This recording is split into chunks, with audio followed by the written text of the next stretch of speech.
రక్తదాన శిబిరం చేయడం ఇవన్నీ కూడా సమాజానికి మంచి సేవా కార్యక్రమాలు. తర్వాత నాకు కూడా చాలా సంతోషంగా ఉంది. ఈ పుట్టినరోజు సందర్భంగా ఎక్కువ రాజకీయాలు కూడా మాట్లాడకూడదు, ఒకటే ఒకటి చెప్పి ఆ తర్వాత మీరు నన్ను ఈ రకంగా ఆదరిస్తూ ఇంతటి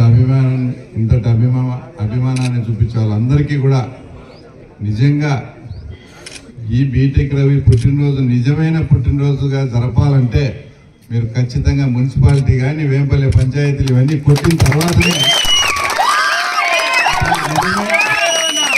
నిజమైన పుట్టినరోజు. తర్వాత మీ అందరి సమక్షంలో వచ్చే సంవత్సరం చాలా గ్రాండ్గా మన పులివెందుల మున్సిపాలిటీలు కావచ్చు, స్థానిక సంస్థలు కావచ్చు, తర్వాత మేజర్ పంచాయతీ అయిన వేంపల్లి పంచాయతీ కావచ్చు, ఇవన్నీ కూడా మనం గెలిపించుకునే దానికి మీరు అహర్నిశలు కష్టపడి మనం అందరం కష్టపడి ఇవన్నీ చేజిక్కించుకునే రోజు వచ్చే సంవత్సరం పుట్టినరోజు ఇంకా ఇంతకంటే భారీగా ఘనంగా జరుపుకునే విధంగా మనమందరం కూడా కలిసి పనిచేయాలని మీ అందరినీ కోరుకుంటూ వన్స్ అగైన్ ఇంతటి మంచి కార్యక్రమం ఆర్గనైజ్ చేసిన విజయన్ కానీ అన్ని కార్యక్రమాలు చేసిన అందరికీ మిత్రులందరికీ కూడా అందరి తరఫున అందరికీ కూడా థ్యాంక్స్ చెప్తూ ఒక మంచి సేవా కార్యక్రమం చేసినందుకు మీ అందరినీ కూడా అభినందిస్తూ సెలవు తీసుకున్నాను. Thank you. జై తెలుగుదేశం.